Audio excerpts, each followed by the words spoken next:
The protagonist was incredibly powerful, yet everyone treated him like a nobody. The reason? His level detector only ever showed level 1. To outsiders, he seemed like a useless rookie. What they didn't realize was that his level was measured against the gods, and the experience required far exceeded that of ordinary adventurers. Even after slaying rare monsters non-stop, when he registered in a new town, his level still read as 1. Doubts began to creep in. Was his life as an adventurer even real? He deliberately chose an S-rank high-difficulty quest, which required collecting the eyes of venomous bees. By chance, the older sister also arrived, and the protagonist smoothly divided the materials so everyone got what they needed. After completing the quest, they parted reluctantly. The protagonist suggested adding each other as friends and sharing dinner later. A guild ID card not only allowed adding friends but also gave access to maps and monster guides. That evening, they met at a barbecue restaurant, and the protagonist's face lit up at the sight of big, juicy steaks.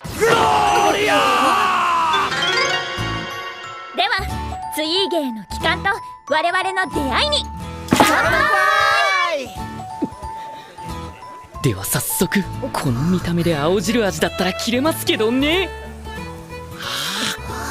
After dinner, the protagonist organized the materials and let the pig girl return to the inn first. Her face flushed, and her heart raced. The next day, he returned to the subspace, now completely renewed. Each race had clear roles. The primal demons built houses, the dwarves forged weapons, and the half-lizard folk expanded territory. During an inspection, an elderly dwarf offered all kinds of armor, but as a merchant, the protagonist had no use for it. Instead, he found a cool coat crafted by the ringmaker, capable of continuously absorbing the wearer's magical energy. The next day, he took materials to the merchant guild alone. What he expected to be a smooth process turned sour when they noticed his level. After easily completing the S-rank task, he applied to join the merchant guild. He breezed through the written exam, and the proctor mistakenly thought he had rushed it, since he submitted it in less than half the allotted time. The second test required collecting 4 rare materials, and a level 50 minimum was required. Glancing at the adventurer's levels, the protagonist effortlessly gathered the materials, leaving the examiner stunned. As he left, the guards noticed someone following him, triggering a magical trap that revealed an assassin. It turned out the 2 girls had pretended to be weak just to test his strength. The white-haired girl whistled to summon her allies, but luckily, the protagonist persuaded them to join instead of getting beaten. The pig girl cheerfully claimed her reward, while the white-haired girl suffered losses both in troops and pride. With one command, the dragon girl swiftly cleared the area. The white-haired girl fought desperately, but she couldn't match the combined strength of the protagonist and the dragon girl. Seeing her memories, the protagonist learned she had been deceived. 2 months earlier, angered over the life and death of orphanage adventurers, she had been tricked by an elder into cursing the guild, believing it was a harmless sleeping curse, but it turned out deadly. Understanding the truth, the protagonist let her go. The pig girl couldn't resist commenting. In the end, the white-haired girl apologized to the guildmaster. The butler initially wanted her to die for her crime, but the guildmaster, considering the protagonist's reputation and the family's well-being, accepted her apology, though he imposed restrictions on her future adventures. She decided to stop adventuring and dedicate herself to protecting the orphanage, the only place that had never abandoned her. The protagonist had the dragon girl deliver a spy as compensation for the white-haired girl's broken sword, and she prepared the girl to become a secret agent.